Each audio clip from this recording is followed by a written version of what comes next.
social care worker.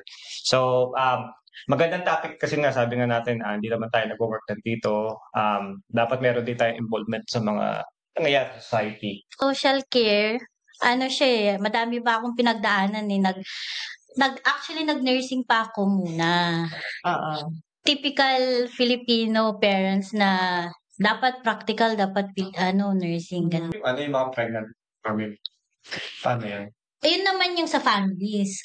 Yung pregnant women, they tend to, lalo na pag single sila, tapos na nabuntis sila, they tend to just stay with female services, which is very unfortunate. Tapos pag dumating yung time na nanganak na sila, they will be rehoused to different service na or different organization. So parang yung trabaho naman na yan ng mga social workers sa mismong hospital to put them somewhere.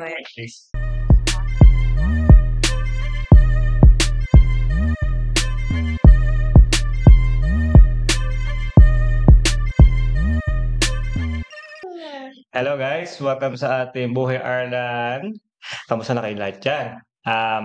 Ngayon meron tayong special guest, another special guest sa ating Buhay Arlan. And then actually, wala si Jay ulit, pero meron tayong nakasama na natin to. Kilala nyo na to sa second episode natin ng Buhay Arlan na nagsisimula tayo. So, syempre, hindi ko na patatagalin pa. Kasama ko ang aking asawa, na si Chrissy. Say hello. Hi! Kumusta po kayong lahat? Si Chrissy Jose po ito, nakikiguest sa Buhay Arlan. So, ang nangyari kasi, sa lahat ng mga episode namin na dumaan, yung iba doon na naging guest namin, pwede namin maging co-host. So, yun ang aming ginagawa ngayon para kasama namin sila at kung may mga katanungan din sila, di ba, para ma-feel din nila yung pagiging host at co-host. So, welcome kung sino man yung naging guest namin. Pero anyways, tonight is a special night kasi nga medyo may init-init na topic.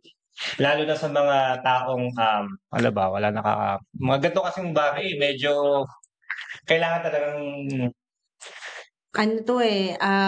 kasi if you really think about it, kasi we are immigrants here in Ireland, walang masyadong mga nakakaalam sa mga, nandito lang tayo para magtrabaho most of the time. Pero may mga times na sa buhay natin, hindi natin inaakala na we're going to be down in our luck sa buhay. So, mabuti nang i-guest natin itong guest natin tonight kasi baka sakaling makatulong sa ating mga kaalaman kung anong pwede natin gawin dito sa Ireland sa ibang mga bagay-bagay. So, yun nga guys. So, sabi ko kasi very special. Isa pa, special talaga to kasi magkakilala kami lahat. Talaga special. Lalo na yung dalawa. Siyempre, magkapatid to. So anyways, pakilala muna natin guest natin. Ang guest natin is si Maria Christine Barbero. Damas. So, hello. Hi guys! Yun lang? Yun lang. Hi everyone! Hi Buhay Arlan. Ayun. Tapo. Yun, matagal ko na rin siyang actually sila mag-asawa pero nauna po muna itong si Tin. Siguro yung asawa yung susunod na lang. Pero anyways, so ito nga discussion natin is about social care worker. So, magandang topic kasi nga sabi nga natin, hindi naman tayo nagwo-work lang dito. Dapat meron din tayong involvement sa mga nangyayari sa society. So, tsaka yung alam natin kung ano yung mga entitlements natin, kung sakali man na in a way hindi tayo palari na there are things na hindi natin control sa buhay lalo na dito sa Ireland. So at least malaman lang natin kung ano yung other side ng mga, let's say, hindi nagtatrabaho or hindi makapagtrabaho, di ba? Yun. So, huwag natin patagalin. Kailangan na natin pasukin tong ating guest na siya na magsasabi ko ano yung mga bagay-bagay na nalaman niya at pwede niyang i-share yun sa atin. Oo. Pero anyways, gusto mo natin tanongin si Tin. Kailan ka ba dumating dito sa Ireland? Diyos ko, mga 20 years, more than 20 years ago, 2002. Ilang taon ka nun nung dumating ka dito? I think 13. 13. 13, nag-13, kaka-13, parang gano'n. Oo. How did you get here? Paano yung pathway ng pagpunta mo dito sa Ireland? Kinuha kami ni mama kasi nurse siya. So, after a year na nurse siya dito sa Ireland, nauna muna kami ni Noni. Tapos, at saka si Papa. And then, yun, sumunod ka na din and stuff like that. So, kaya kaming tatlo muna. So, yung parang mga sinaunang mga First batch, I think. reunification, Yeah. family reunification program ng Ireland noon, which was more than 20 years ago. And if I can remember it right, kung ano yung parang visa ni mama noon is parang visa nyo rin. So, kung mag-expire ng 2 years, 3, Pag-expired. ganun din. So, at saka ano nun, no, di ba? Parang libre pang garda nun. Oo, wala pa Alam mo yun, nun. walang charge. Tapos same day mo Oo, makukuha yung makuha visa. agad-agad. Wala pang pipila ng 3 a.m. in the morning sa immigration office. Or wala pang mga backlog ng Oo, mga wala. ano. Tapos ano yun eh, ang naalala ko nun yung sistema is parang pupunta tayo doon, walang appointment. Tapos sabay-sabay tayong magpapagarda. Tapos sa kabilang side ng office ng garda, ano is Visa naman visa siya. section na. So same day, Makukuha mo na lahat. within a space of 2 to 3 hours. Tapos Pwede na na. yung ano, di ba? At saka mura din. Hindi siya yung ganun kamahalan dati. Parang wala naman yatang binayaran nung umpisa. Wala pa. I think nung nag-student na lang tayo nagbayad nun. I think, yeah. So, nag-ano ka, bale, kasi kung 13 ka nagpunta dito, so high school. Oo. Oo, dito ka na nag-high school. Yeah, second year high school. Kasi parang yung pagdating namin dito, as far as I can remember, summer siya eh. So, summer, July actually. Tapos, ang pasukan nun is end of August naman normally, di ba? So, yun, pinasok na ako nun. Pagkarating namin nun, wala nang pahipahinga or ang tawag dito, pasyal-pasyal. Parang a few weeks lang, mga 4 weeks lang yung 4 to 6 weeks, na eh. In-enroll na ako ni mama sa school. Kami ni Noni. Tapos, so, after that, parang tuloy-tuloy na, di ba? Parang secondary and then college. College. Tas, yun na yung mo, paano ka naman napunta sa social care na work? Mahaba-habang kwento. Hindi, naman. Iklihan mo na. Syempre, high school, junior cert, leaving cert, medyo, din yun kasi, iba yung natin nun eh. Ako lang din ako yung first Filipino sa school na yun. Walang foreigner. May isang colored girl pero kami lang dalawa nun. Kaya medyo, tapos madre pa nun yung principal namin sa high school. Pero okay naman, mabait naman yung madre sa akin kasi punctual ako nun eh, walang absent, ganun. Okay. Pero anyway, sa social care, siya eh, madami pa akong pinagdaanan eh. Actually, nag-nursing pa ako muna. Typical Filipino parents na dapat practical, dapat nursing, ganyan. Pero dati talaga nun ayaw ko, 'di ba? Mas nauna kasi si ate na nag-college, so parang ayan, gayahin mo si ate mo, ganun. Pero hindi din, trinay ko naman nag-nursing, umabot naman ako ng 3rd year, pero talagang hindi para sa akin. Sabihin mo sa ayaw ko talaga. Alam naman nila lahat, in fairness. Alam naman nila yun. After that, hindi kasi, yun eh, alam ko sa sarili ko, hindi para sa akin yun. Pero after that, nagpursigido naman ako kasi nasustahan ko, nag-work ako. So, instead na sinayang ko lang yung mga tuition fee noon ni mama, ganun. Nagtrabaho talaga ako na masustento yung sarili ko para Anong trabaho mo nun habang nagka-college ka? Nag-healthcare assistant ako kasi kahit nung high school pa lang ako, nagpa-part-time na ako sa isang nursing home dati. So, parang tinuloy-tuloy lang yun yung more hours, ganun. May time na nag-full-time ako para makapag-ipon and then after that, nag-course na ng ibang degree. Tapos, after nung na-realize mo na parang, hindi para sa akin ang nursing, anong ginawa mo next?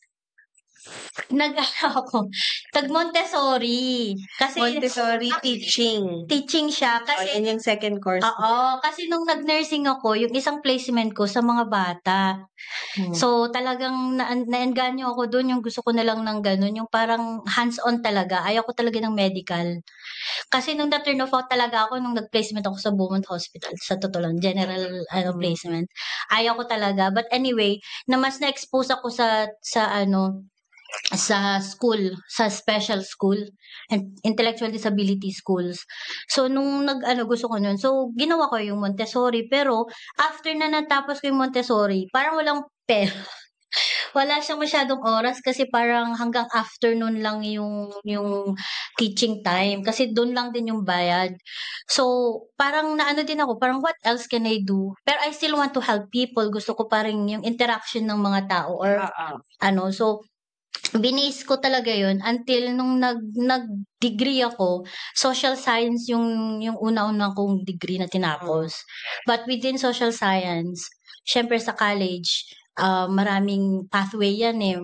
Pwede kang mag-probation officer sa courts, or pwede ni scientific wise na research, ganun. Pero yung nag-stuck sa akin is yung yung social care talaga siya. So sabi, ano ba yung pwede kong i-experience para kung gusto ko talaga yung pathway na yun. So yun, nag-apply lang ako ng na sa isang homeless organization. So, ayun, hanggang ngayon nandun pa rin ako. Parang dire-diretso na kasi parang pathway naman yun ng Tapos nung COVID, yung organization namin meron din siyang parang course, ganun. So parang tuloy-tuloy na yung extra qualifications. Ano yung mga extra qualifications na ginawa? I did applied social care na siya. So parang 2 degree na yun na pinagsama sa social science. So pwede akong, kahit kunyari ayaw ko na kung nasa area ako ngayon, pwede na ako mag-jump sa probation officer, yung ganun. So parang sa corte naman. So ano yung mo ngayon? Ano yung line of work mo na ngayon? Social care work. Oo nga, pero ano yung ginagawa mo? So Describe what you do. nasa ako ngayon, sa mga homeless ako ngayon. Like literal homeless, yung mga tao or families na wala silang tirhan, wala silang home. Okay. So ano ginagawa niyo sa kanila? Madami, depende sa role. Where I am, I started with, sa Dublin, nag-start ako sa mga single men's and single females na siya. We call it STA, Supported Temporary Accommodation. So yun naman, may high threshold, may low threshold, meaning is may mga medyo adik-adik, drug users, substance users. So dun ako nag-start talaga. Parang na-expose na talaga ako sa medyo challenging bago where I am right now. Kasi ngayon medyo settled na, nasa families na ako ngayon. Okay. So yung sa trabaho ng ganyan, so basically, so you're supporting homeless people, di ba? Yeah. So aside from providing temporary accommodation sa mga ganyan na tao, ano pa yung mga ginagawa niyo para sa kanila? Obviously, meals. Yeah. Actually, depende yan sa service eh. Oo. So, for example, noon sa Dublin, with the single males and females, meaning mga lalaki lang, may mga babae din, may couples. So, yung day-to-day basis na trabaho namin is advocacy. Kami yung mag-advocate sa mga kailangan nila, kunyari sa social welfare, kung may kailangan sila. Apply their allowances, kung ano yung pwede na lang i-apply, extra income, job seeking din, kung gusto nilang magtrabaho, we could advocate for them, or we could assist them. We could assist them with appointments sa hospital or kunyari sa GP, setting up their medical cards. So any type of support, depende na yan. Upon arrival, doon na yung induction, yung parang admission. So doon na marami kaming assessment, may risk assessment kaming gagawin, may comprehensive assessment kaming gagawin. So that will determine kung anong klaseng support ang ibibigay namin sa kanila. Okay. So basically, ang ginagawa niya is parang sa hospital na 'pag may na-admit na mga pasyente is parang hahanapan mo sila ng nursing home, Parang sila gano'n. ng mga, yung medical card, Oo. ganyan. So, knowing that, ano yung mga naging qualification or ano yung how low can you get in order to parang I'm sure first and foremost naging homeless ka, para ma-avail yung services ng Na where we organization are. niyo? So, kasi yung organization namin is based siya sa mga homeless. So, syempre, hindi naman sila mapupunta sa amin, mag-stay sa amin kung hindi sila naka-register as homeless. May registry pala ng Yes. homeless dito. Kailangan po. Kailangan po hindi pwedeng kakatok ka lang kung saan yung Oo. work or yung service namin. No, you have to be referred. Register sa home. Paano nila? Kasi usually yung mga homeless kasi sila yung mga addicted sa substances, sa alcohol, or they could have been like actually some people na homeless as far as I know, they would have been admitted in a psychiatric facility tapos they absconded or hospitals and they've absconded tapos bigla silang Nawawala. mag-homeless. Yeah. We have a few actually na ganyan clients na bigla na silang kunyari Umalis. sa hospital ganyan, 'di ba? Majority hindi naman ako sa gender pero males yung mga ganyan Pero ang nangyayari diyan referral 'yan. So basically parang homeless na register ka, pupunta ka depende kung nasaan ka, so pupunta ka sa county council. So your local authority council. So for example, pag taga Dublin City ka, I mean literal Dublin City, so may DCC. So, bale, you should be originally living in that county. Yes. So kailangan mo talagang resident ka doon kasi meron din kukunin nila yung parang ID mo, kukunin nila yung Paano pag wala kang ID? Pala wala kang identification. matutulungan ka din nila kasi in that department meron din magso-source out na kunyari yung guarda. Sasabihin mo yung pangalan mo. Oo. Kasi may Kasi may social, PPS. may PPS. So number one yun number one na requirement yun yung PPS number mo. Kasi lahat naman dito kahit baby ka pa lang may PPS ka na, di ba? Parang security number siya. So, ayun, yung mga ganong details, ma-determine kung saan ka talaga dati. So, pag once na naka-register ka na sa local authority, yung mga council, So, it's just a matter of like walking into the council. Pwede kang, sa Dublin, may walk-in yan sa may Phoenix Park. Okay. Sa Park Gate. Ang office nila nang magre-register doon. So, syempre doon, magsasabi ka, I'm homeless, I don't have any, or rather, you don't need to wait as well to say, oh, homeless talagang wala na. More likely na, I'm the risk of homelessness. What can I, you can I get, Okay. Oo. So, yun yung pag-homeless ha. Pero pwede naman yung mga families or males or females or adult na pwede na silang mag-register sa social housing. So at least that's part of parang magkakaisang different na sila pero isang umbrella lang. Pero like that's before silang maging homeless. Okay, so let's say for example may mga kababayan tayo, di ba? Ang problema is like may trabaho sila dito, nakuha sila tapos and then suddenly nagka-problema sa trabaho. And obviously, pag wala ka ng trabaho, wala kang income, wala kang pambayad ng renta. Yeah. Okay, so, pero hindi sila Irish citizen. So, do you think may chance na mabigyan sila ng chance na makapunta sa isang temporary accommodation? Yeah, absolutely. Kasi wala namang status kung Irish ka man or what. Okay. Meron kaming yan ang mga kinakatakot ng mga kasi wala silang papers, kasi naman siya parang wala namang discrimination sa status yan. So may mga clients kami na refugees sila. Actually literally kakagarating lang nila. Depende sa yan may mga iba't ibang department kasi yan kung saan sila mapupunta-punta. And then at the end, kahit refugee status sila, mapupunta sila sa amin. So whatever the placement that the authority So once na-register ka sa council, tapos yung council mismo ang magre-refer sa iyo sa organization nyo. Yeah. So we have a department in our organization din naman na they call referrals, literal.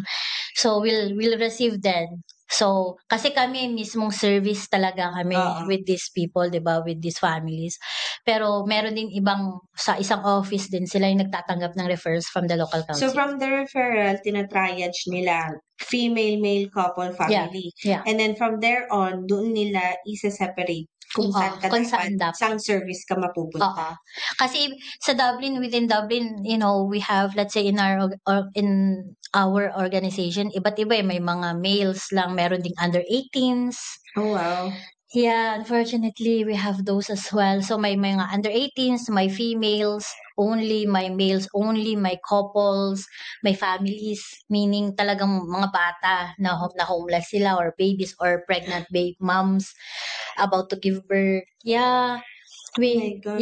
So it's very, very sad, but that's the reality. So do you see this every day? Or maganda? Yeah.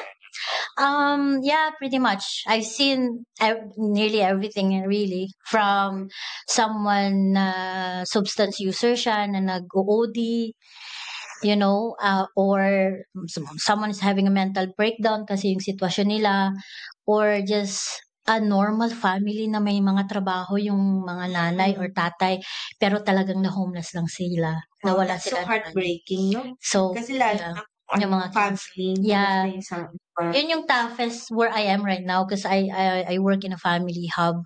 So you see these, moms and dads and the kids, they're na homeless talaga. So obviously, let's say for example, kasi, di ba, nakakatakot namang magpasok ng, mga adik-adik or substance abuser sa isang service. So, ano yung mga safety net or in place na nilalagay ng organization? Kasi syempre, ilalagay ka naman sa organization namin, hindi or nagsusubstance abuse pa ba sila or do you do checks? Yeah, we have policies in the house. Okay. So the organization is quite good with our policies. So different services, parang may extra policies. Let's say for example, males. Sa males, mas marami yan kasi syempre may mga safety hazards na kailangang i-consider, mga health and safety. So we have checks like regular basis yan, yung kunyari health and safety check, hourly. So depende din sa service, kunyari sa male na we call it low threshold, yung may mga males na medyo they're taking drugs or alcohol. So we have that hourly check sa rooms nila. Okay. Tinitingnan namin. So syempre, tinitingnan namin kung affected sila. Kasi yun yung biggest risk nun is kung nag-OD sila, which is it happened every day. Like, hindi nyo ba sila chine-check for, alam mo yung urine check nila, mga ganun, are they... No, kasi it's a little bit discrimination yan in a way. Kasi alam nating mali yan, di ba? Illegal yan. Kumbaga, kung nahuli ka, illegal. Ka. Pero, a lot of clients as well that's how they were brought up na yun. So, yung main focus namin is to basically put them in a house and to live rather than them in the streets. Kasi we need to reduce yung people that who's actually living in the streets. So are they allowed to smoke in the facility? Or we have smoking facilities, we have smoking area. Drugs. Well, they're not meant to, but you'd find it. Yeah. So do they in the facilities na sinasabi nyo? So ginagawa pa rin nila yun kahit anong sabihin nyo? Kahit kasi addict sila, what can we do, diba? So harm reduction na lang ang tawag namin dyan. So meaning, besides from chine-check namin sila ng health and safety hourly, depending kung affected yung client, syempre kung affected yun, syempre observation yan. So it's either eye to eye, iba't ibang level ng eye to eye or like arm length level lang yung observation, dapat nakatabi mo siya. Or pwede namang every 30 minutes lang kung responsive naman yung tao. Pero... But what's hindi ka ba natatakot na, alam mo yun, yung parang arm's length ka sa mga taong high or nagdi-detox sa harap mo, whatever? Actually, funny enough, this is the biggest kasi di ba, let's just say mga Filipino, parang ganun. Siyempre, yung history sa Philippines, maraming namamatay, pinapatay. Weirdly enough, I can say from my experience, thank God naman na I was always safe. But for me, I actually rather take care of a client who's affected by drugs like substance use kesa alcoholic. Iba yung behavior eh. Okay, can you describe? So, yung behavior kasi ng drug addict, depende din yan kung anong klaseng drugs ang tinake. So, kunyari, for example, heroin yung atake ni Oo. Kuya. Siyempre, IV use siya ang heroin Oo. normally or smoke. So, normally ang heroin, very quiet sila pag affected na sila. May sarili ng mundo. Like, literally, parang tulog lang sila. So, kung alam mong affected sila, siyempre, titignan mo kung responsive sila, check mo, ganyan-ganyan. Pero pag iba naman, kung weed lang or cannabis lang, high lang din sila. Hindi sila yung aggressive behavior or ano. Pero yung compare mo sa, kunyari, cocaine. Oo. Cocaine is a bit parang popular na siya, pero we call it in my line of work, pang mayayaman ng cocaine. Mahal ang cocaine. Can afford it. So, ang cocaine, talagang pag may pera ka kasi mahal yan. So, party drug ang cocaine. So, ang cocaine naman, alam mo, nag-take siya ng cocaine kasi very hyper, party, very loud. Normally, sa gabi sila nag-take, all morning, tulog sila. Parang ganun yung behavior nila sa mga nag-drug.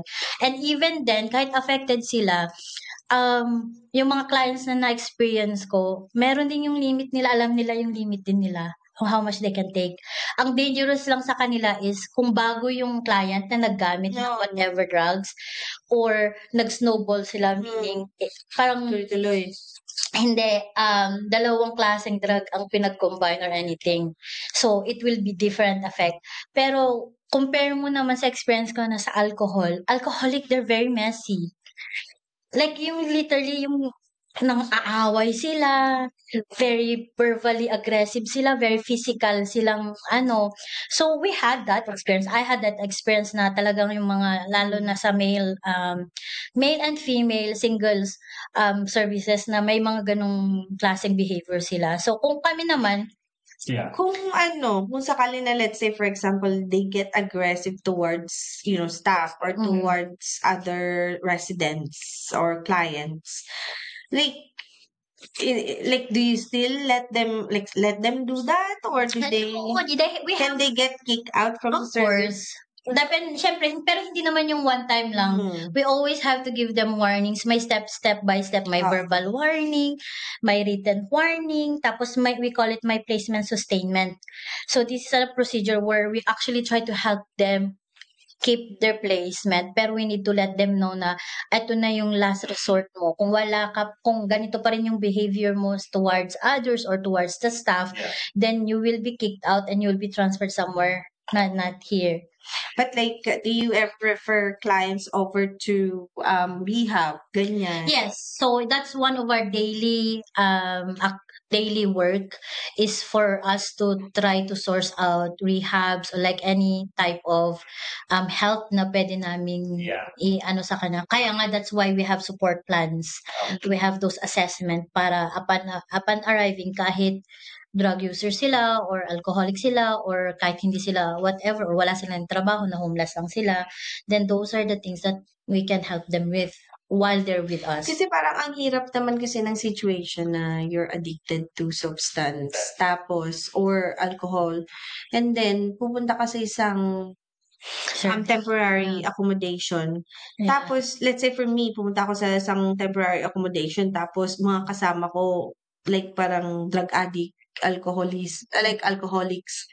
Tapos ako parang, I was just down in my luck. Hindi kayo makagagamit sa mga yun na parang, sige lang, bakit na kayong Oo. Pero sa totoo lang, it's very sad, pero nangyayari yan talaga. Kasi yung influence ng kasama mo sa service na yan. Parang maki-go flow with the flow. Parang ganun.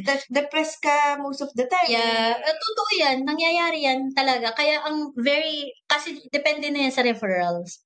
So, for us, depende din siya sa manager ng service namin. So, okay ba tong taong to dito sa service kasi very low threshold to. Parang ganun. Or even kung talagang wala ng allocations, kung wala silang some place to go, what we normally do is parang sa isang room, magkakasama yung hindi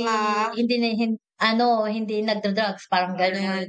So, we still not isolate them, pero at least magkakasama sa isang kwarto. At least, may capacity ba yung isang place. Yeah. Yeah, there is. So, kunyari, depende din sa place. Sa isang room, it could be like 2 bunk beds. So, 4 na mga lalaki yon or 4 na mga babae. So, magkakatabi sila? Hindi, bunk beds. Parang So, 2 bunk beds? Oo, sa isang room, ganon. Or meron naman yung mga lucky ones na single room lang talaga na maliit na space pero kwarto lang na yan. Pero yung mga ganong klaseng client na medyo may special na, I wouldn't say special pero more like mas complex yung case nila meaning like may mental health problem sila, so it's better for them to have their own space. So how long do they stay in? On average? Well, typically we would say, or even in their induction booklet, 6 months. Wow. But dahil sa syempre COVID happened, tapos the housing crisis happened, we don't have extra space or the councils doesn't have any houses to put them, or rather yung mga available properties for them to rent is very hard, di ba? Alam naman natin kahit ordinary ka lang. So umaabot sila ng 1 taon, 2 taon. Kasi wala talaga. Kasi like for example, yung mga single male at saka single female na ang progression route nila is sasabihin ng council, half properties yan. Ganun lang sila. So, kailangan magtrabaho para makapagbayad ka ng rent. Or meron din yung half na yung housing assistant payment ngayon na inaano ng council. So, parang ma-assist na yung bayaran sa'yo ng rent. Parang ganun. Pero it's very hard at the moment to secure those kind of places anyway. Pinibigay ko yung mga yan na pag-homeless. Meron silang unting contribution. Parang, kunyari, para siyang rent na rin sa amin. Kasi we provide, syempre, yung place nila. Sometimes, most of our services, we have food. Pinabayad nila. Depende sa city, parang may mga humihingi ng parang, can you give me €2? I need €10 for my homeless accommodation tonight. Parang gano'n. Depende yan sa weekly, they will be asked to contribute. Depende sa payment nila. Okay. So, let's say, yung general single male job seeker. Yung ganyan. May nakuha sila sa gobyerno na allowance. So, job seeker allowance, kunyari male single ka, as far as I know, €47. Parang ganun. Per week? Oo, per week. Ang binabayad sa service? Oo. So, yun yung renta na. Nakukuha nilang allowance sa job seeker allowance? Ranging yan Depende kung nagtrabaho ka na din. Depende sa PRSI na nakuha mo. Parehas pala? Hindi, depende yan. Pero meron siyang average na lower. Tapos meron din yung 2 months, maximum na. Mga tao na never ever na nagtrabaho, tapos biglang so may mga mga lower threshold. Oo, so there's still a lot though for a weekly, may mga at least nearly 220, mga €7 per week lang. Siyempre, yung vices nila, di ba? They smoke, they smoke, meron din yung drinks. Well, ang sad lang kasi parang, alam mo yun, you're in that stage of your life na wala ka ng resort kundi gumamit ng something para mawala na yung stress. Yun naman, dati nung nakakausap ko yung mga clients namin, lalo na yung mga matatanda na na wala na talaga silang yun lang yung paglimot lang nila. Pag-asa. Sa accommodation na yun, more likely, iba may mga kamag-anak pa rin. Do they talk to them? They do. Hindi pwede yung pumunta sa service. Pero may alam kayo na ito si kamag-anak. Meron naman. Meron naman yung kasi may neighborhood policy kami na estate management, hindi sila pwedeng pumunta sa service namin or pumasok sa place namin. So they should meet them up outside. May yung area na pwede lang, ganun. Alright. So, pwede pala yun. Pero what's the percentage of a success story sa mga ganyan na percentage, medyo mahirap i-percentage kasi depending yan sa council, sa local authority. Let's say, sa Dublin, sa isang service na, kasi alam mo na, ka sa mail Oo. Ano yung mga percentage na nakakalaya sila nakakuha ng accommodation? Sa totoo lang sa experience ko sa mail, it's either they're actually gonna get 3 ways yung progression nila. It's either this person na talagang porsigido siya, na wala siyang vices, diretso siya, may part-time siya na trabaho, pwede siyang makasecure ng property, let's say within 8 months. Pero nandun pa rin siya minimum 6 months, nandun pa rin siya sa amin. Pero meron naman yung mga males na medyo matanda na, hindi na talaga sila pwedeng magtrabaho, tapos may vices sila. I think ang progression route lang nila is social housing. Okay. So, yung mismong gobyerno na yung mag-house sa kanila.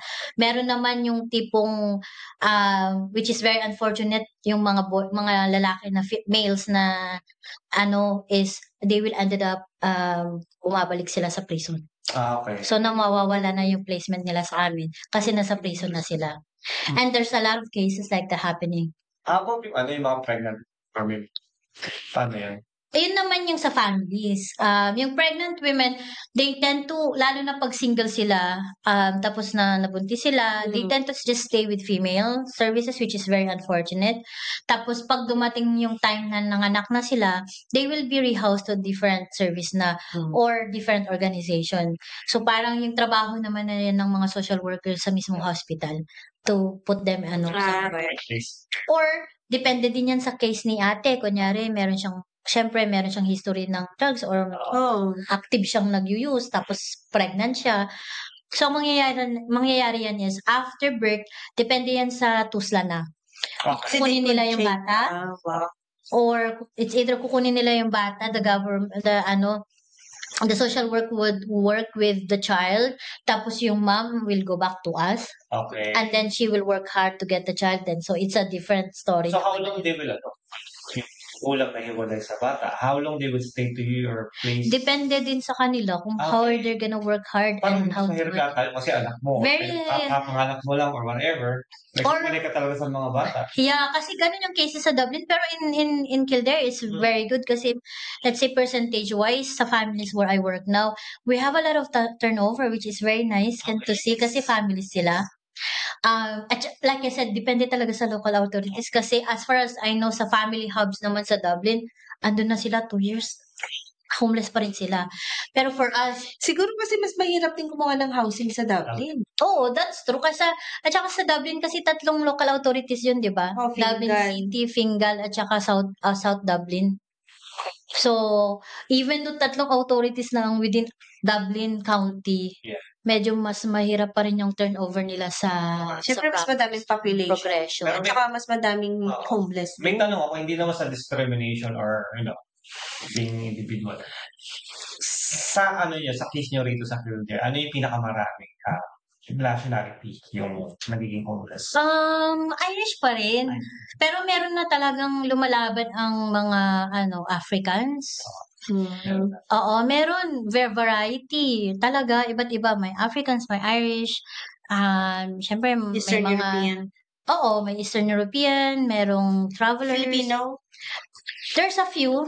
Okay. Dito sa Kildare? Families? In general, with my experience. Yeah. Filipinos na families or singles? Both. Okay. So, meron Meron na. Yeah. So, it's very unfortunate na. Well, at least they're seeking help. Oh, at least meron yung government dito na nagpo-provide. Meron na. Yung parang katulad sa Pilipinas na sa ilalim ng na literally homeless ka na sa kalsada ka na nakatira. Bangketa. Maganda pa rin yung rito. Meron pa rin. Even though it's not, syempre, may mga nakikita ka pa rin sa Dublin, lalo na sa Dublin na parang mga nakatira sa, or natutulog sa mga alcove ng mga, tapos may mga yun naman ng mga yun, they choose to. Kasi, and this is, a lot of people doesn't know this, parang we also have a team that will go around street and look for this. Kinakausap sila, nagbibigay sila ng mga tent. Di ba nakita niyo may mga tent, may sleeping bag sila. They were actually getting provided by the government, local authorities for this. Pero they choose to still sleep in the street. Even though meron na silang key workers, meron na silang nalingkin sa isang organization, doesn't have to be with us. Pero sa iba, kasi may mga team kami talagang Velo Advanced Skin and Laser Clinic, Macmel and Adrian Media Events Production. Everyday yung not everyday, pero there are teams. Kasi, especially pag winter time. Job vacancy. Kasi pag winter time, iba yung situation. Kailangan talaga nila lumabas early sa mga accommodation na malamig, syempre. Meron nga kaming initiative, we call it CWY. Cold Weather Initiative ang tawag namin dyan. So, kahit yung mga tao na nasa street, they can stay in a service na yung pull-out bed or yung parang folding bed. Okay. So, kahit sa sitting room lang muna sila mag-stay sa amin, kahit full service kami. Meron silang ganong, we can then provide them food or hot shower, ganon, or hygiene, So, ano mga pagkain? No, ano mga sinaserve niyo na mga food sa kanila? Tanong nutritional meal talaga. Meron kang, naalala ko nung nasa couples ako, normally sa couples house, kami mismo yung nagluluto sa kanila per like dinner. Pag Sunday nga, may Sunday roast nga kami, may dessert pa sila. Ito pinapakain sa atin lagi. Doon siyang magluto, madami siyang experience. Doon ako natuto, joke. Hindi naman, tapos, depende, may mapapizza night pa kami, may mga enchilada night tayo ngayon, mga ganun, Masaya din pala, sana ako. Yeah. Pagkatapos sa kanila, hindi lang yung parang kasi syempre, bandon na sila. Kasi at the end of the day, yung namin is, standard namin dun is, it has to be person-centered care, di ba? So, besides the support plans that we do, the assessment that we do, what can we actually do for this person? So, person-centered care, policy pa rin siya, or approach pa rin siya ang ginagawa namin. So, kung anong gusto nilang, May movie night. Meron din. We do that, mostly, we do that pag, sa mga bata under 18s, or sa families, we do activities that seasonal yan. Meron kaming Kasi syempre, it's not sustainable kung palagi na lang silang nakaasa sa gobyerno. Like kung years, lalo na sila, lalo na kung mga bata-bata pa, pwede pang magtrabaho. So, obviously, you help them look for jobs too. Yes, or of course. nire-refer niyo sila, anong ng gobyerno pwede niyo silang i-refer para tulungan silang maghanap ng work? Meron kaming mga department sa local authorities na parang link in with us. So let's say meron kaming, for example, sa accommodation, kasi besides from us trying to look through DAF, yung mga website ng properties, meron din silang staff sa local authorities na they call it place finders.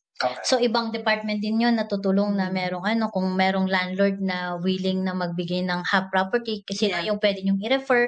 So, kami yung tatanungin, okay, we can put this family forward or this person forward. Or sa job naman, normally sa job kasi sa Dublin focus yan kasi maraming mga singles and males. Pero with families, we were more focused on getting them out of homelessness. Pero, syempre, it's up to them if they still want us to support them with that. So, we could look for jobs like locally or yung training grounds sa local training centers. Yung pwede nilang i-enroll yung sarili nila. So, we will support them how to enroll, yung schedule, or even with children sa crashes nila, sa school, transfer ng school, yung ganun. So, nandun kami all the way. Kahit anong klaseng, atake na gusto ng kailangan nilang it's all effort to them. Yeah.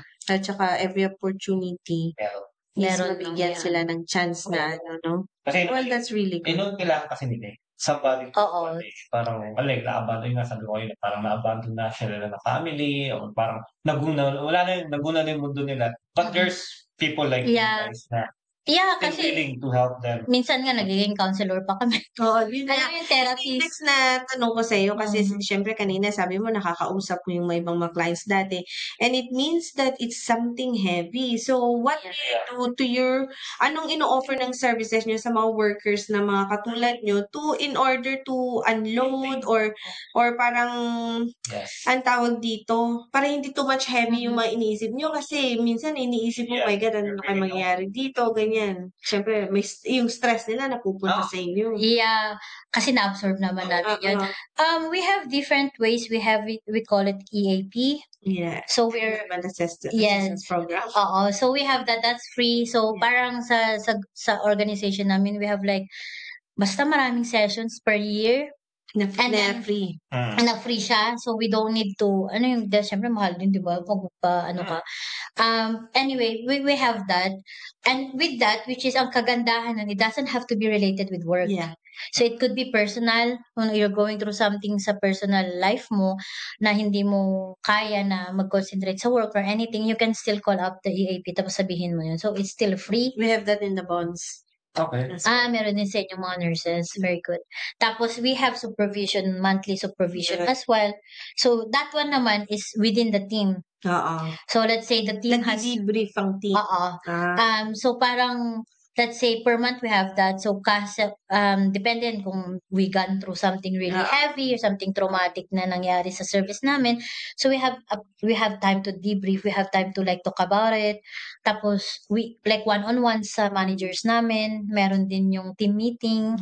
So we have that facilities as well. Tapos pwede din yung time off. Pwede ka ding mag-career break kung kinakailangan. They do that. Parang we are allowed to have that options naman. So now our next question na is like, how much are you earning in this type of job? Wow. Kasi sobrang hirap at pinagdadaanan. Is it like mentally? Kasi syempre may mga depende sa service yan eh. Is it, alam mo yun, money-wise? Worth it ba yun? Kasi just in case may mga kababayan tayo dyan na gusto, alam mo yan yung career, yan na pathway na. Can you tell us how much? Hindi, ano naman yan? Depende. Depende yan sa organization mo. At saka may scale 1, scale 2, scale 3 yan. Parang nurses lang din na may grades. Tapos, like I said, depende sa organization ano yung scale 1, scale 2 nila. Pwede nyo naman tignan yan sa HSE. No? Ayaw pa niya eh. Depende rin yan sa Sa overtime. Okay. Kaya kami nag-overtime? Siyempre, kailangan yan. Pero, hindi sa... ano yung minimum? Let's say scale 1 na lang. Bigay mo. Scale 1 ng basic ng where I work is 35. Per year. Yes. 35. Pero basic lang yun ha. Yan lang yung basic salary mo. Nandun pa yung extras mo overtime. Wala nandun yung wala pa yun yung extras. Wala pa yun yung extras. Not bad din. Tapos, syempre, depende na rin yan sa organization kung ano yung nila sa'yo, ibigay sila. Kasi, you see, my organization is quite flexible. You don't need to be like like social care. Pwede ka rin youth worker. Pwede ka na. Basta may degree ka, parang pwede kang pumasok mag-project worker sa services namin. Kasi may training grounds na meron ka namang training how to approach these clients, how to ganito, ganyan. Pero syempre, iba pa rin yung salary mo kung ito yung degree mo per se. Wow. May wala pong mga ganun. Kasi mga voluntary yung mga tao nagtulong sa inyo para sa kanila. Hindi siya volunteer. Meron pag nasa day center lang sila. Pero yung service kasi namin, at saka ito, let's say with the sweldo, may 24-hour shifts kami, di ba? To 48, ganun. So, yung meron din kami sleepover allowance kasi doon kami natutulog. So, besides sa weekends or Sunday double pay. So, maraming ways na pwede kang umextra. So, kayo natutulog para mabantayan sila? Tulog ka, pero may bayad, in a way. Pero pag emergency purposes, doon ka gigising. Parang on-call ba? Pero nandun ka lang sa mismo service. Sa service ka mismo. Oo. Pero sa mga manager naman, wala sila sa service, pero may phone naman na on-call ka. Na may work phone, parang gano'n. Well, at least alam natin na dami nating natutunan na kasi marami talaga. Kasi yung iba kasi pag sinabi mong social, ganyan-ganyan, ay yung mga pumipila sa post office, pumipila sa... Yeah. Yun lang yung alam ng mga tao. Social welfare. Naman yan. Yung allowance. Pero yung gawin kasi na pag sila pwede nila pambili ng ala or ganyan. Tapos, nakikita naman natin yan, di ba, na yung mga... Kasi sa hospital naman din kasi talaga eh. Yes. May mga social care worker din talaga sa hospital. Para ma-assist sila bago sila i-discharge. Lalo na kung wala sila. Kasi nag-wonder din siya ba? Gusto ko rin malaman, meron din sa hospital. So, nag-wonder din ako, paano yung work nila? Katulad yung pala yung work na... Yeah, pretty much nearly the same in a way kasi sila din medical social workers naman yung mga yun, di ba? Sa ibang atake sila. Tsaka yung normally mga social workers din, office job lang yan. Okay. Kaya nga. So, pero kami talagang, we were like the frontliners. Ayun pala, profiler. Social workers doesn't really know how to like deal with someone who's doing nag-OD na dyan. Oo, wala. Very limited. No. Kami talagang nandun kami on the spot. Either OD'd or someone is literally having a heart attack. Kasi may training yun. May training. Kanya-kanyang Maganda yung... Parang, oo, depende sa malupit din yung mga ganong ako. Hindi madali. Hindi siya madali. Hindi siya madali. Mababurnout kasi at one point na-burnout din ako eh. Kailangan mo talaga mag-career break. Kailangan mo ng break. Or even lumipat. Mag-ano ka sa ibang service. Kasi di lang siya delikado. Is talagang yung mental, yung apektado I think yun. Psychological load. Oo. Yun yung harder for me. Yun yung medyo hard kasi kailangan mong i-process. Pero nasa yun kasi very, very, yung boundaries sa amin eh. Very big deal. You have to have the boundaries. How do you approach or do your job when you're at work, or paano yung mga scenarios na nasa labas ka na and then your client is in the street, nakita ka. How do you approach that? So yun yung mga ganong klaseng kasi tinatanong nga yan pag sa amin, pag in-interview ka, papasok sa organization. So it's so satisfying to see na yung kliyente na is doing well. Alam mo yung from may makakuha ng accommodation, ng proper na nila. Siguro may ganun na very rewarding. Na naging okay na sila, tapos babalikan pa. Okay, maraming salamat. Nangyari yan sa akin noon. I was so touched kasi this guy, nasa 60s na siya. Alcoholic siya. And nakita ko na siya sa different services. Pero talagang client ko nga, parang key clients ko siya dati. So, nung nag-move kasi sila, napunta sila sa ibang service kasi naging female yung service namin at the time. Pumunta siya talaga siya sa service. Tapos ilang beses siyang pumunta doon na hinahanap ako pero wala. Pero at one time, wala ako. So nung nagkataon na nandun ako, di syempre nasa labas lang din naman kasi hindi na siya pwedeng pumasok sa service. So parang, kamusta ka? Ganun. And he was telling me na nasa rehab siya, wala siyang ganito. And then in the next few months, next few weeks, he's waiting for his key from the council. So I was like, oh my God, it's such a rewarding for us as well. Kasi nakita mo yung progression ng tao na yun. And makita mo yung porsigido talaga siyang nangyari yan. Or even yung biggest thing sa amin ngayon at yung yung maka-secure yung client ng property. Oo. Grabe yung feeling na gano'n. Yung meron kaming isang, actually very new, last week lang to nangyari. Meron kaming isang family, Muslim family sila, and they've been with us for nearly a year na. Ang hirap, pero porsigido yung dad, si father na talagang every week talaga nagsusubmit siya ng mga property trackers, ganito. Tas meron din silang nakukuhang mga viewing pero wala talaga silang ma-secure na property. And this time, dahil they have the biggest suite kasi malaki yung family nila eh. The council decided to move them to a different service. Kasi nga may mas malaki pang family na mag-o-occupy sa hub nila. It breaks our heart kasi talagang alam mo yun, kilala niyo na. Tsaka yung hardworking kasi yung parents nakikita mong gusto nilang out of homelessness. In a way na hardworking, do you mean they're working? He's working, she's staying, pero nagle-learn siya how to English course, nagle-learn siya how to drive. Ganong kaporsigido yung parents. But kasi sabi namin yung option mo kasi malaki yung family mo, mas harder kang to find a property, di ba?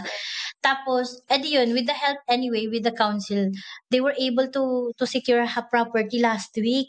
Pa-move na sila sa ibang service. Sabi namin, what? Like, I'm so happy. Sa kanila na talagang umiiyak na si mom na sinasabi niya na, we finally got the property, ganito, ganyan. Ako naman, syempre, parang we worked so hard for nearly a year. Every week yan. Oo, ganyan-ganyan. So, parang kahit nga yung each service kasi may KPI report kami every month, ganun-ganun. Makikita mo kung may progression ka, ganun-ganun. Kaya gino-joke ko yung manager, yung head of service. Sabi ko, hindi ba pwedeng sa amin yung number na yan? Kasi sa amin naman sila nag-stay sa amin for the whole Di pa many naman months. sila lumilipat. Di ba? Pero tumatawa nga siya, sabi, unfortunately kasi mare-register sila sa isang hub. Doon yung record sa hub na yun. Oh, that's not fair. So sabi ko, oh no, pero natatawa kasi gets nung head of service. So sabi niya, it's okay. We know you guys did the hard work. Parang, and all of us, we know that it came from you within the team. Parang ganun. So, Wow. oo. Sabi ko naman, gusto ko lang palitan yung number na yan kasi meron kaming parang chartboard na meron kaming progression, move-ons this year, parang ganun. Wow, that's so nice, no? Yeah, it's so nice, lalo na pag have properties. Kasi yun yung mahirap. Andyan na yung social housing alam mo yun. Depende lang sa nasa housing list sila. Tagal yung social housing ng on average if you know. Mahirap. Mahirap Is it like, di ba, is that for, alam mo, may score ba yan or something? Kasi depende sa kung gaano kabata yung mga anak, gano'n ba, hindi? Or whether sa waiting list, di ba? Oo, may housing list yan. So, that is the first come, first serve, basically. So, if the longer you are in the list, the earliest, kunyari ka dito, let's say 10 years ka na sa list. Meron pang gano'n 10 years na sila sa, nagbe-wait pa rin sila ng Kaya, meron din naman yung mga families na medical priority. So, that's another list na may mga kapansanan or meron silang long-term illness, yung mga client na napupunta sila sa medical priority. So, pwede pa rin silang i-bump up a little bit sa list, pero they're still waiting for, it could be a wait. Yeah. Oo, matagal. Pero with my service naman, it's very good kasi last year we got like 7 move-ons. Oh, that's really good. For a family. Yeah. Which is parang 7 lang. Well, kasi yung mga Diba, bagong developments naman ngayon, I think they're required to give something back to the council Yes. Ilang units ng mga bahay. Ang swerte nga ng mga Mga bago yun na nakukuha ng mga families, especially, isn't it? Ang swerte nga ng mga, actually half of our client noon last year, nakakuha sila ng mga brand new house na new build. Sabi namin, wow. Wala na. Hindi naman, pero parang, well, that's yeah, it is. Well, I think at some point, parang that's a really good way for our taxes to go to. To help out yung mga families. Oo, kaya nga. Oo, pero naman, napupunta sa taxes natin in fairness. Kaya, minsan, na mo din na may natutulong ka sa gobyerno at sa Puro tayo ng klamo yung pala, mga maganda guys. Kahit pa paano, di ba?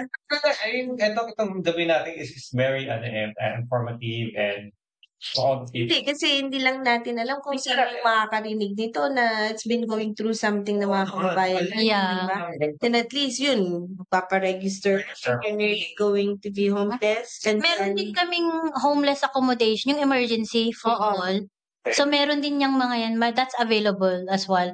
So parang talagang, kunyari, meron din kasi mga ganun, yung tipong umuwi ka na lang, nasaraduhan ka na ng landlord mo kasi parang pinadlock na. May mga ganong cases kami na families na hindi na sila makapasok kasi nandun na yung guarda. Kasi nga, may mga ganong kaming client na nangyari na sa kanila. Wawa naman sila. Kaya may mga emergency accommodation. So with those things naman, syempre pag nag-register ka. At the time, those type of families or circumstances, yung parang naghanap naman talaga sila malilipatan. Kasi wala talaga. Wala. Or, depende din daw kasi or nagkulang sila sa renta na hindi na follow up.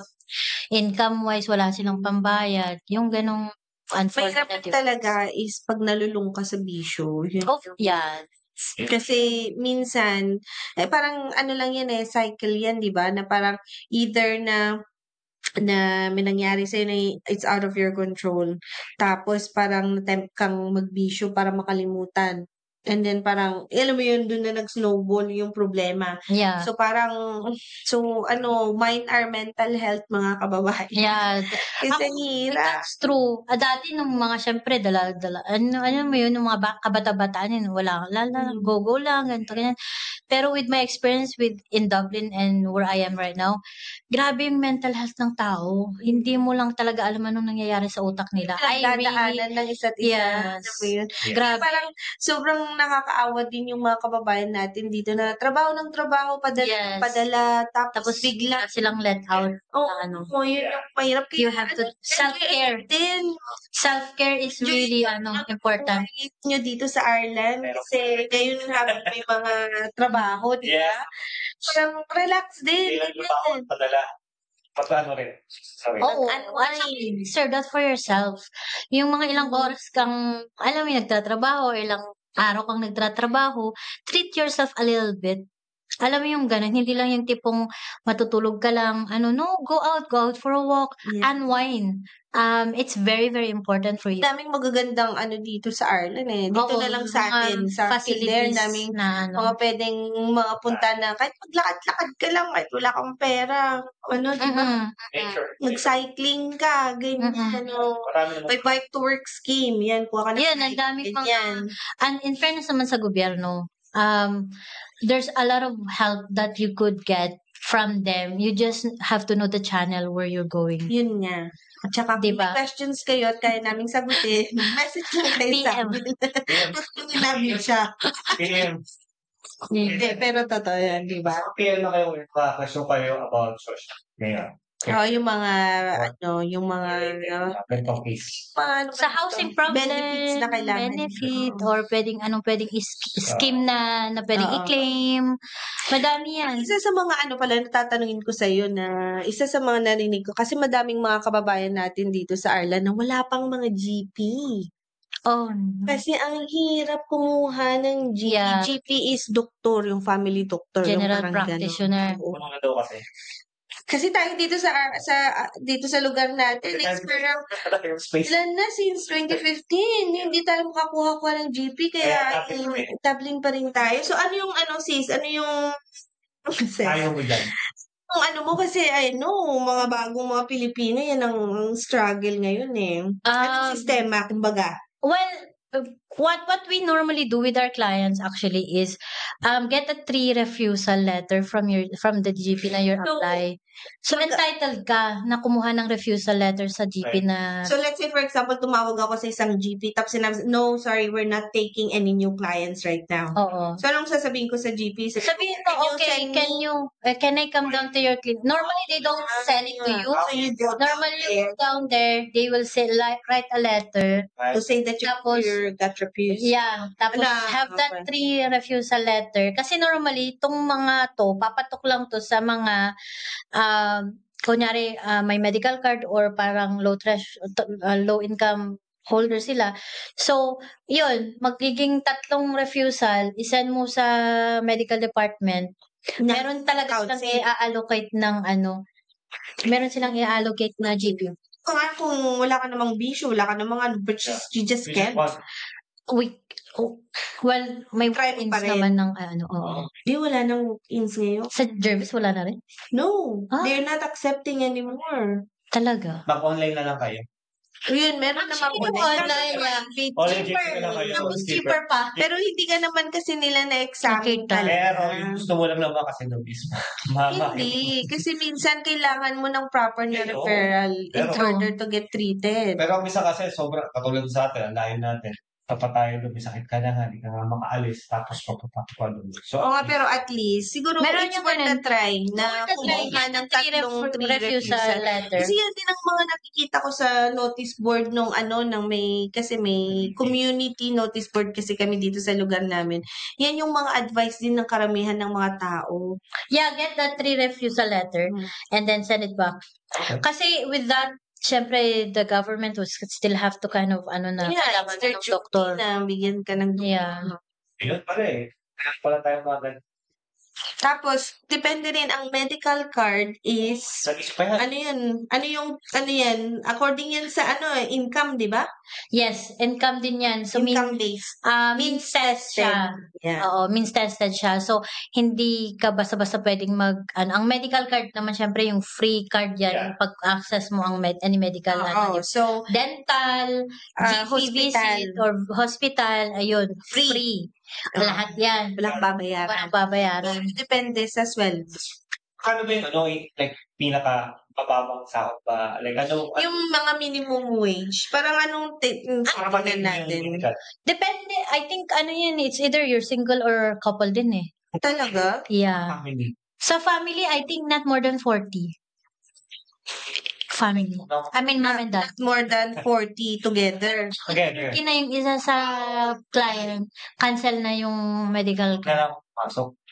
para lang sa May calculation, i-google nyo na lang. Ay, pala. At yan, guys. Pero sa mga, syempre adult yan, di ba? Sa medical. Pero, I don't know if a lot of people doesn't know yet. Yung, syempre may GP card din, di ba? Na GP card lang. GP. Pwede ding i-access nila yan. So, meron din yung free, na pwede, yung gobyerno din nagbibigay lang din ng GP card. So, ngayon, lately, they've been doing that. Instead na medical card yung binibigay, GP. Kahit meron kang trabaho, ganyan, nakakakuha ka. May mga may mga long-term, like parang mga sicknesses. Iba naman din yun, yung drug payment scheme. Oo, may drug na free yung mga gamot mo. Kasi long-term sickness, yung illness. Long-term illness benefit, yung parang ganun. Tapos, free yung mga gamot mo, free diba? din. Yeah, yung mga sakit na, for example, diabetes? Diabetes, I think heart disease, pwede ka din, yan. Kasi parang yan yung mga walang kamot. Oo. Or cancer. Maintenance na lang. If you are a cancer patient, automatic na entitled ka sa medical card. Kahit kasi sa amin sa hospital, yan yung ginagawa ng mga clinical nurse specialist is ina-apply nila. May kilala nga ako, nag-work siya sa amin ng part-time, which is at least yung income niya malaki-laki din kasi kahit part-timer siya, nakakuha siya ng GP card. Oh, that's good. Sabi nga niya, try ko. Mahal ng gamot. Oo, Ang bangal ng GP. At saka yung isang visit lang, 65, 70. Sa amin, sa GP namin, 80. Oh my gosh. 80 euro. Oo. Pwede lang. Yeah. Sorry, pasensya na po kayo dito sa aming Another guest. Anyways, siguro wrap up na natin. Dami na natin ako question. Question ko ba? Ano ba? Question nakalimutan. May question ba kayo dyan? May question ba kayo? Message lang sa Buhay Ireland tapos kausapin natin. Hindi, may isa pa pala with regards to sa mga GP cards, ganyan. Di ba, doon sa family, sa family service nyo, is sa mga under 6, pwede din. The children, pwede silang makakuha ng GP card. So, sa mga anak dyan na under 6, pwede kayong makakuha. But it depends on the participating GPs na naman. So, yun ang mahirap lang kasi minsan yung mga GP hindi sila tumatanggap, no? Yeah. So, anyways. Yep. Anyways. Sasabihin ko pa ba? Kaya din, dami na nga natin napulot na Mari sa working age. So, kung may mga tanong lang kayo dyan, tanong ko sa inyo, message lang sa Buhay Ireland, and then you will talk to team sa mga mababa. Hopefully naman, may mga wala na mga Pinoy na... Hindi rin maiiwasan. So sana lang, kumanda pa yung pagkamalagpasan nila yung hirap. Perfect. Remember na there's always a help out there. Ask questions, go down to citizen information offices. They're very good even though sometimes they cannot be, hindi din sila accurate. Pero nandun yung klaseng help na you could always go to pag may mga kailangan na lalo na yung mga ganyan like sa housing. They could help you maybe sa mga forms kung anong klaseng form ang housing application sa social housing. Kasi iba't iba na depende sa local authority, depende application. May online na, may mga gano'n na may standard criteria din yung mga ganyan kung paano mag-apply ng social housing. Yung HAP, yung alam mo yun, housing. May mga tulong, there are help na that's available for everyone there. It's just a matter of accessing it or knowing which way or para makatulong kasi lalo na sa ating mga nagtatrabaho dito, we're paying our taxes so parang alam mo yun, it's yung parang yan ang give backs to you of course ng government, diba? Yeah, exactly. Na lang siguro last message ni Kane sa mga kababayan natin or sa mga tao or yung if they want to work as a social bang tips mo sa kanila? If you really want to have this line of work, to be honest, especially depende kasi iba't iba yun sa disability, sa homeless, Do refuge. you think kung social worker ka sa Philippines, kung you have that degree, kung ano man ang degree nila sa Pilipinas, Pwede. pwede, no? Pero pag gusto mo mag-social worker dito, medyo tricky kasi kailangan mo mag-apply sa Kuro. Parang unboard nyo. Pero para sa ano nyo ngayon, like, Sa work ko, as long as meron kang antag dito, degree at saka parang papers to work, you can that's try to apply. okay. Okay. Or even, let's say, newly graduate ka dito, kunyari, nag-college ka na dito, no? Tapos, hindi mo pa talaga alam kung gusto mong gagawin yung ano, pwede ka mag-apply. Try mo, hindi mo lang alam, makaklik ka sa ganyan. Message sa mga kababayan natin dyan, when we talk about self-care, it's very important, whether what type of career you're in right now, whatever type of work, always remember na isa lang ang buhay natin. You really have to take care of yourself, physically at saka mentally. Kasi with me, may mga na-meet na akong mga tao na whether Pilipino ka or whatever cultural background you are or ano, yung mentally talaga very, very hard yan. Especially na kung wala kang support system dito sa bansang to or malayong pamilya mo. So, you always take care of yourself. Have time to do something nice for yourself. Hindi lang yung kayod ng kayod or extra lang ng extra para lang may mapadala tayo sa Pilipinas. Kasi yun nga, di ba yung sabi nila, you have to take care of yours first para ma-take care mo yung others, whether family man or friends or whatever. So yun lang, just ingat mga kababayan, kung may mga tanong kayo, ask us, ask anybody that you think would help kasi without asking, wala kang malalaman din talaga. Yeah, totoo. Maraming salamat. Thank you. Salamat sa mga natutunan natin ngayon, no? Marami pa tayong pwede i-question kitin pero next time na part 2. Part 2. Part 2 agad. Yung ano naman, yung mister mo naman na nagluluto. Yeah, very experience niya. We'll see in the future kung ano pa yung mga depende rin sa mga questions ng mga kababayan, kung may mga di pa natin na ano dito about this type of thing na kung kaya nating sagutin, then we'll try. Sure.